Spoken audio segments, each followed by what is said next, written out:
우리 둥지교회 로또 하신 분들이 우리 장애인 일자리 창출을 위해서 로또 가게가 있죠, 그죠? 성경에도 로또가 나옵니다. 오늘 5절에 보시면 아브라함의 일행 로또 이렇게 아재 개그 한번 했습니다. 오늘 롯과 아브라함의 이야기 우습습니까? 재밌자고 한 이야기입니다. 로또 이야기를 했습니다. 아브라함이 엄청난 잘못을 했죠, 그죠? 왜냐하면 하나님의 뜻을 묻지 않고 가나안 땅에서 애굽으로 갔고 애굽에서 아내를 누이라고 속이고 결국 누이를 바로 왕에게 바쳤습니다. 그런데 놀라운 일은 아브라함이 잘못했습니다. 근데 하나님께서는 누구에게 재앙을 내리셨냐면 바로에게 재앙을 내리셨다. 바로 잘못한 거 하나도 없는데 저는 가끔 이 장면들을 되짚어 보면 하나님이 부르시고 하나님이 세우신 약속의 사람을 하나님은 절대 버리지 않고 끝까지 붙잡고 가신다라는 것을 온몸으로 저도 느낍니다. 그래서 가끔 전율이 흐를 때가 있습니다. 여러분 놀랍지 않습니까? 아브라함이 잘못했고 아브라함이 실수했고 아브라함이 기도하지 않고 애굽으로 내려갔지만 그리고 아내를 팔았지만 하나님은 아브라함을 벌하시지 않고 바로를 책망하십니다. 재앙을 바로에게 내리십니다. 올 한 해 하나님의 약속의 사람이 되어서 하나님의 그 주권 안에서 축복이 있는 삶이 되기를 주의 이름으로 축복을 드립니다. 자, 아브라함이 애굽에서 엄청난 일을 겪고 신앙의 체험을 합니다. 하나님의 말씀대로 살지 못하고 하나님의 약속을 의지하지 않고 하나님을 바라보지 않고 사는 신앙이 이런 내리막길의 신앙이구나라는 것을 경험하고 아브라함은 13장 1절에 보면 이 애굽에서부터 다시 가나안 땅으로 올라가 처음 하나님을 만났던 베델에서 제단을 섰습니다. 그리고 여호와의 이름을 불렀더라라고 기록하고 있습니다. 아마 아브라함은 애굽에서 돌아와 베델에서 첫 예배를 드리는 그 순간 하나님의 이름을 부르는 순간에 감사와 감격과 하나님의 은혜에 정말 가슴이 뭉클했던 것 같습니다. 다시는 내가 하나님의 뜻을 바라보지 않고 하나님의 뜻과 하나님의 섭리 가운데 살아야 되겠구나. 내가 세상의 길로 가지 않아야 되겠구나 라는 마음으로 신앙의 길을 걸어갔을 것 같습니다. 그런 감동과 감화가 있었던 것 같습니다. 그런데 아니나 다를까 이 일 후에 아픔이 생겼습니다. 또 다른 신앙의 시험과 유혹과 또 환난이 닥쳐왔습니다. 그것은 바로 롯의 가축과 아브라함의 가축대가 늘어나면서부터 생기는 문제가 발생했습니다. 땅은 한정이 되어 있는데 롯의 가축과 아브라함의 가축대가 점점 많아지니 물과 그리고 초장이 부족했습니다. 그래서 점점 싸우는 일이 잦아졌습니다. 여러분 어릴 때 요즘은 다 애완견을 많이 키우지만 저도 청송에서 자랄 때 개를 한 마리 키웠습니다. 개는 똥개입니다. 근데요 우리 집 개가 좀 순했어요. 저 닮아서.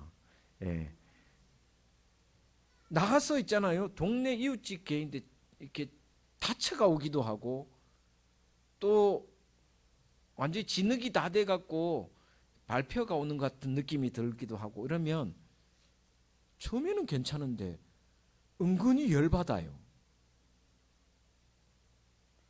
당하는 이것도 좀 속상한데 그 이웃집 개가 지나가다 보면 발로 한번 차기도 했습니다. 예, 발로 한번 차버리고 싶은데 진짜 한번 차버렸어요. 왜냐하면 속상했어. 이놈의 새끼가 말이야 우리 개를 함부로. 그죠? 아브라함과 롯도 아마 이런 마음이 있었던 것 같아요. 아니 우리 서로 간에 가축 종들이 싸웠어요. 누가 이겼는지 누가 다 어떻게 했는지 모르지만 아마 욕짓거리도 아마 했을 것 같습니다. 여긴 내 땅인데 네가 왜 왔냐부터 하면 아브라함이 좀 서운한 마음이 점에 들었을 것 같습니다. 이놈 조카인데 내가 네를 얼마나 평생 동안 키워왔는데. 조카 입장도 마찬가지입니다. 아니 우리 종들이 잘못한 게 뭐 있다고. 그러면서 점점 속상한 마음이 생기기 시작합니다. 서로 간에 속상한 마음과 함께 불편해지기 시작합니다. 아브라함은 자신이 눈앞에 기근만 보고 애굽으로 내려갔던 사실, 그 신앙의 체험을 잘 기억하고 있었습니다. 이 모든 상황에서 그 전에 아브라함 같았으면 자기의 생각과 자기의 뜻대로 행했을 텐데 여기에서 한 번 더 생각해 봤습니다. 내가 이런 상황이 생기면 다시 어떻게 할 것인가에 대한 깊은 고민에 빠졌습니다. 아브라함은 자기 생각대로 하지 않고 믿음으로 풀기 시작했습니다. 자기의 종들과 조카 롯의 종들이 싸움이 벌어지고 또한 아픔이 생겼을 때 인간적으로 해결하지 않습니다. 믿음으로 풀어나가기 시작합니다. 아브라함은 롯의 삼촌입니다. 연장자이기도 하지만 그리고 아브라함은 어릴 때부터 이 조카 롯을 키워왔던 아주 아버지와 같은 사람이었습니다. 먼저 선택권을 가질 수도 있었습니다. 그런데 아브라함은 넉넉한 마음으로, 넉넉한 가슴으로 양보를 합니다. 그래서 롯을 부릅니다. 8절에 보시면 성경은 이렇게 기록하고 있습니다. 아브라함이 롯에게 이르되 우리는 한 친족이라 나나 너나 내 목자나 내 목자나 서로 다투게 하지 말자. 9절에 내 앞에 온 땅이 있지 아니하냐. 나를 떠나가라. 네가 좌하면 나는 우하고 네가 우하면 나는 좌하리라. 이에 롯이 눈을 들어 요단 지역을 바라본즉 소알까지 온 땅에 물이 넉넉하니 여호와께서 소돔과 고모라를 멸하시기 전이었으므로 여호와의 동상 같고 애굽 땅과 같았더라. 그러므로 롯이 요단 온 지역을 택하고 동으로 옮기니 그들이 서로 떠난지라.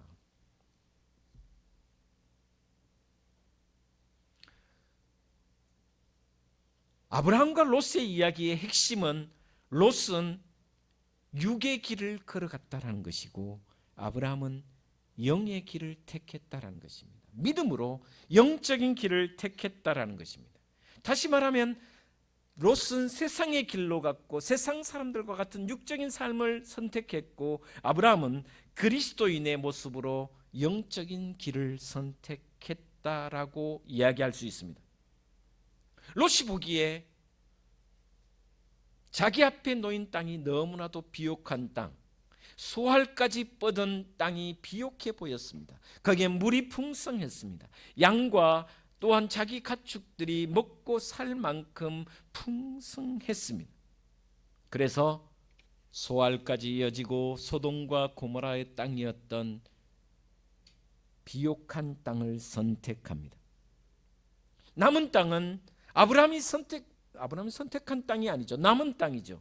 롯이 선택하고 나머지 땅은 돌짝밭이었고 언덕이었고 또 황무지일 수밖에 없는 땅이었습니다. 오늘 본문에서 우리에게 가르치는 교훈은 그리스도인이 일상의 삶 속에서 대인관계를 어떻게 풀어가야 할까에 대한 내용입니다. 하나님을 섬기는 사람일지라도 대인관계의 문제는 언제나 발생할 수밖에 없습니다. 저한테 가끔 이렇게 묻는 사람이 있습니다. 목사님, 교회 다니는 사람들이 왜 이렇게 힘듭니까? 편견도 심하고 말도 함부로 하고 가끔 제가 상처를 입습니다.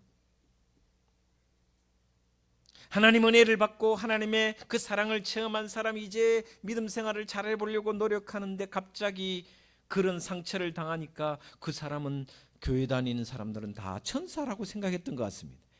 여러분, 천사가 아닙니다.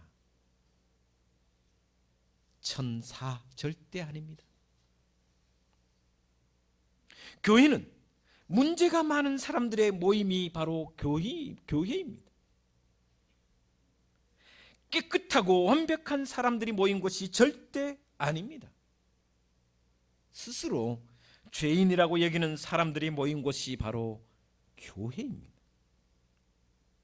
여러분, 병원 한번 가면, 개인 병원은 그런 게 별로 없지만 큰 병원 가면 병원 그 특유의 냄새가 있습니다. 독특한 냄새가 있습니다. 근데 여러분, 병원을 왜 가겠습니까? 오히려 병원은 병균이 득실거리는 것이 병원. 아무리 소독 잘하고 또 아무리 해도 왜? 환자들이 모여 있는 곳이니까 그 병균들이 날아다니는 곳 아니겠습니까? 전 잘 모르지만 권사님 맞지요? 맞지요? 병균이 득실거리는 것이 병균. 독특한 냄새가 나고 또 말할 수 없는 냄새가 나도 치료받고 낫고 싶어서 병원을 가는 것이 환자들의 마음입니다. 이상한 냄새가 나고 좀 불편한 것 같이 해도 병원을 가는 이유는 낫고자 함입니다. 여러분, 교회도 마찬가지입니다. 예수님께서 말씀하셨습니다. 병든 자에게라야 의사가 필요하다고 말씀하셨습니다. 그래서 예수님은 나는 의인을 부르러 온 것이 아니라 죄인을 부르러 왔다고 말씀하십니다. 교회는 냄새가 납니다. 죄인들의 냄새가 나야 됩니다. 그게 교회입니다. 그게 정상입니다. 하나님을 믿는다고 해도 대인관계가 잘 되지는 않습니다. 대인관계가 문제가 생길 수밖에 없습니다.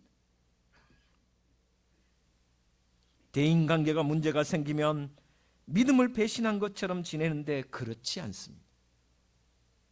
대인관계가 나쁘다고 해서 믿음이 나쁘다라고 판단하지 않았으면 좋겠습니다. 그리스도인도 가정에서 교회에서 대인관계의 문제가 생긴다라는 전제 조건을 가지고 있어야 됩니다. 문제는 어떻게 하면, 어떻게 그 문제를 해결하며 나가야 하는지가 중요하다라는 것을 가르쳐 주는 내용입니다. 아브라함의 가정에도 엄청난 문제가 발생했습니다. 그러나 아브라함은 육신적으로, 세상적으로 해결하지 않습니다. 불러서 야 이놈의 새끼야, 네가 나이가 몇 살인데 내가 너를 얼마나 키웠는데, 어릴 때 젖먹이 때부터 내가 너를 키웠는데 이렇게 삼촌을 배신하냐고, 네 엄마 없이 아버지 없이 네가 얼마나 어떻게 살 것 같으냐고 인간적으로 해결하지 않습니다. 영적으로, 믿음으로 해결합니다. 7절에 보면 이렇게 성경은 기록하고 있습니다. 그러므로 아브라함의 가축의 목자와 롯의 가축의 목자가 서로 다투고 또 가나안 사람과 브리스 사람도 그 땅에 거주하였는지라. 여러분, 그 가나안 땅에는 누가 살고 있었냐면 브리스 사람과 가나안 사람이 살고 있었다는, 다시 말하면 이방인, 세상 사람들이 같이 살고 있었다라고 기록하고 있습니다. 아브라함이 섬겼던, 아브라함이 믿음의 표시를 했던 베델에는 지금 누가 살고 있냐면 가나안 사람과 브리스 사람도 같이 살고 있었습니다. 그러니 그들이, 세상 사람들이 아브라함과 롯을 지켜보고 있었을 것은 당연합니다.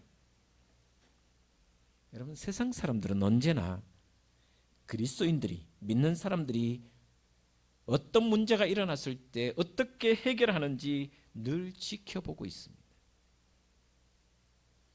눈을 부릅뜨고 지켜보고 있습니다. 저놈들 어떻게 하는지 한번 보자.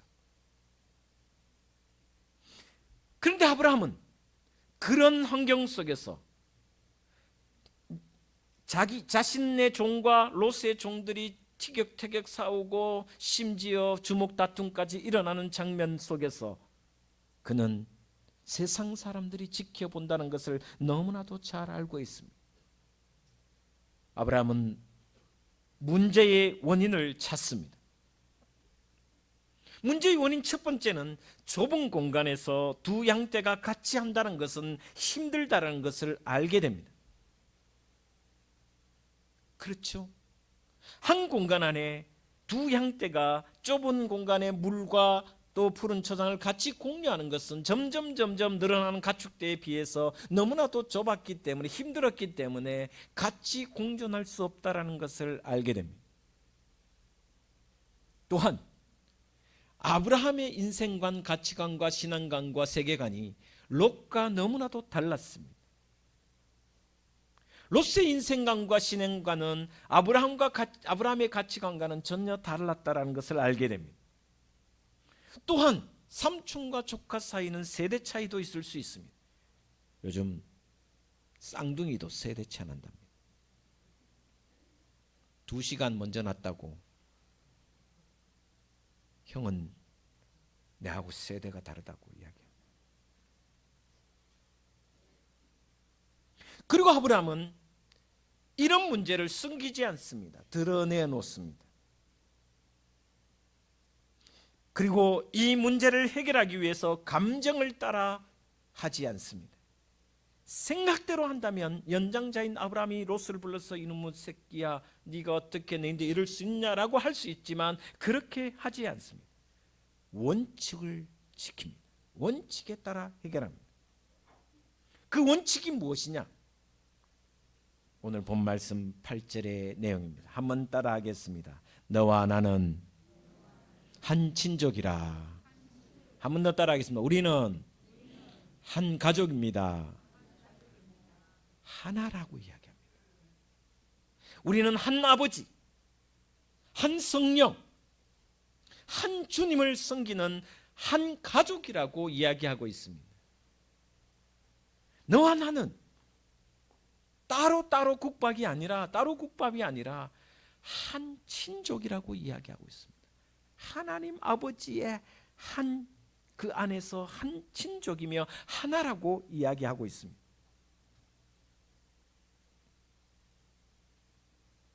여러분, 아브라함은 현실을 인정합니다. 한 공간에서 같이 공존하는 것이 어렵다는 것을 인정합니다. 피차 서로 간에 분가하는 것이 좋다는 것을 깨닫게 됩니다. 여러분, 현실을 인정하는 것은 인생에서 패배하는 것이 아닙니다. 현실을 인정하는 것은 패배를 인정하는 것이 아닙니다. 실패를 인정하는 것이 아닙니다.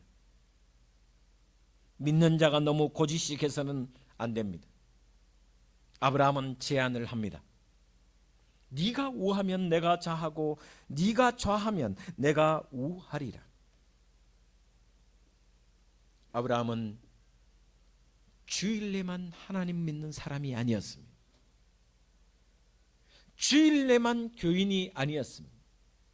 일상의 삶 속에서 매일 매 순간 생존 경쟁의 그 한가운데서 하나님을 바라보게 되었습니다. 애굽의 신앙, 애굽의 고통을 통해, 애굽의 아픔을 통해 아브라함은 일상의 삶 속에서 하나님을 어떻게 바라보아야 되며 하나님의 방법으로 이 모든 일을 해결해야 된다는 것을 알게 되었습니다. 이 세상 한가운데서 하나님의 영광을 먼저 생각하게 됩니다. 조카 롯보다 연장자이기에 선택권을 먼저 할 수 있었지만 너그러운 넉넉한 양보를 아끼지 않습니다. 살아가면서 우리는 왜 너그럽지 못할까? 왜 너그럽지 못할까? 아브라함처럼 애굽에서 생생한 하나님의 살아계심을 체험하지 못했기 때문에 너그럽지 못한 경우가 많습니다. 하나님의 은혜를 온전히 경험하고 하나님의 살아계심을 정말 가슴 깊이 체험하면 넉넉해질 수밖에 없습니다.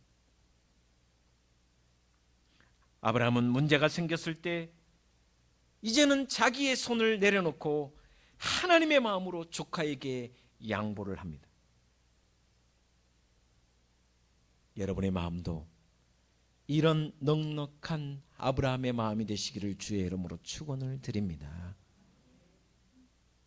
롯은 이 제안을 듣고 사방을 둘러봅니다.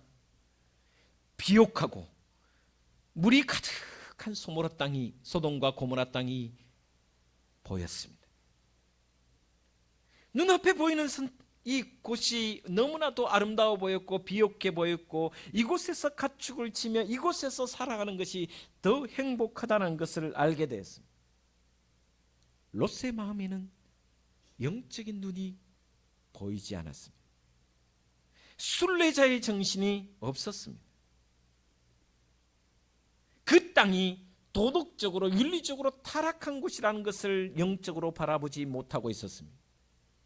여러분 11절에 보면 10절에 보면 이에 롯이 눈을 들어 요단 지역을 바라본즉 소알까지 온 땅에 물이 넉넉하니 여호와께서 소돔과 고모라를 멸하시기 전이었으므로 여호와의 동산 같고 애굽 땅과 같았더라.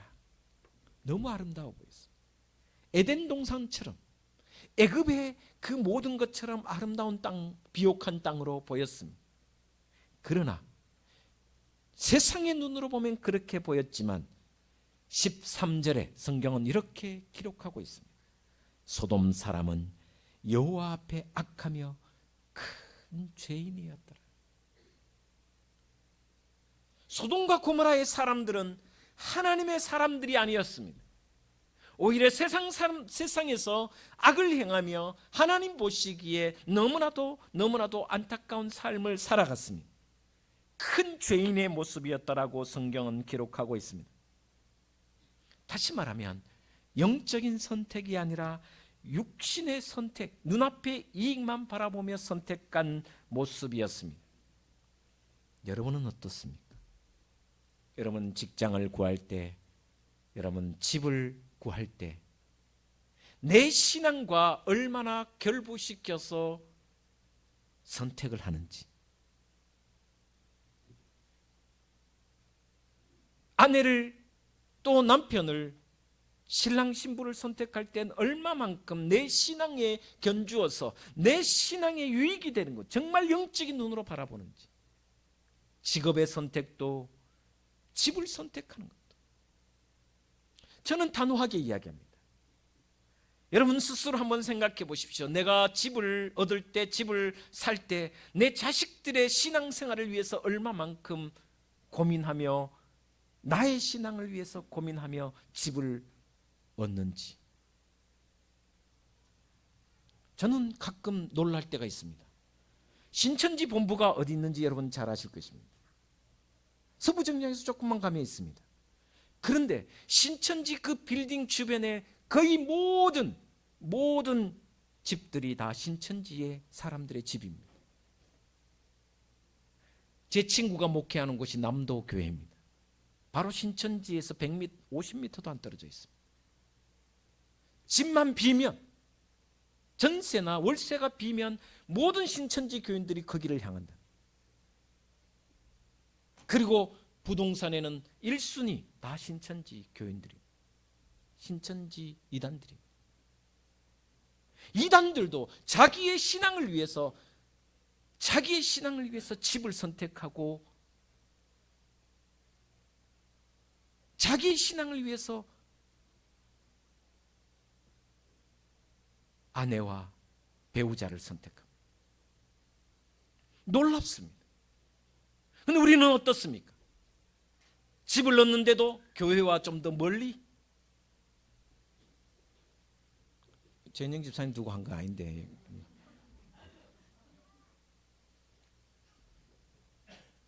롯은 아브라함과 헤어져 소돔에 장막을 칩니다. 처음에는 소알에 머뭅니다. 소알 땅에 머뭅니다. 소알 땅에서 점점 조금씩 옮겨가서 결국은 나중에 보시면 롯은 소돔과 고모라의 한복판에 들어갑니다. 그리고 소돔 자기 딸들을 그 이방인 소돔과 고모라의 남자들과 결혼시킵니다.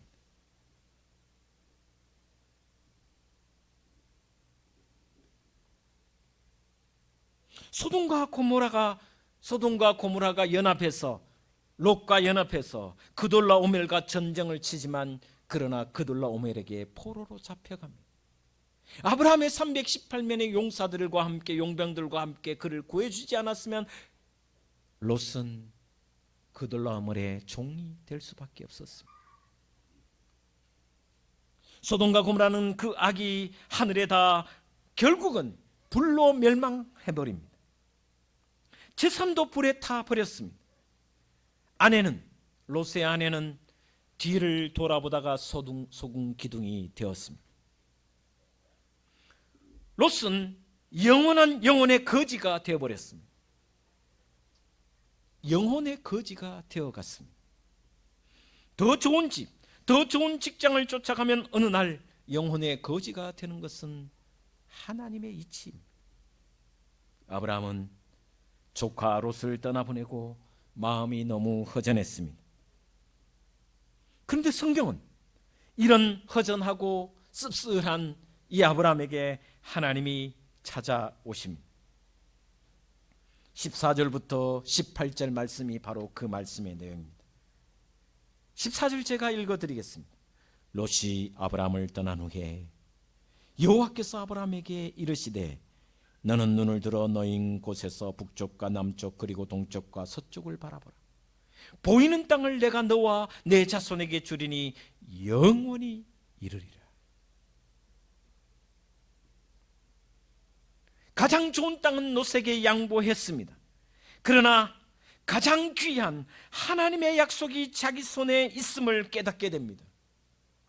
가장 귀한 하나님이 자기 편임을 깨닫게 됩니다. 하나님이 오셔서 다시 약속해 주십니다. 내가 너와 함께하리라. 내가 너에게 약속해 주리라. 이 땅, 보이는 모든 땅을 너에게 주리라고 약속해 주고 있습니다. 손해보고 바보처럼 행한 것 같지만 하나님은 아브라함을 위해 친히 경영하시고 하나님이 친히 지을 터가 있음을 가르쳐 주셨습니다. 아브라함은 이방인들이 보는 앞에서 하나님의 영광을 먼저 생각했습니다. 아브라함은 자신의 신앙의 방해가 되는 것을 냉정하게 잘라내었습니다. 롯이 육신의 조카였지만 롯과의 아픔 속에 냉정하게 잘라냅니다. 그런데 하나님은 가장 귀한 것으로 아브라함에게 약속해 주시며 하나님 자신이 그의 편이 되어 주신다고 약속해 주셨습니다. 신앙은 두 길이 있습니다. 아브라함의 길이 있으며 롯의 길이 있습니다. 아브라함의 길은 좁은 문이며 좁은 길이며 험난한 길이며 오솔길이며 어려운 길입니다. 그러나 그 길에는 주님이 함께 하시는 길이라는 것입니다. 주님이 내 편이 되어 주시는 길이라고 성경은 말씀해 주고 있습니다. 18절입니다.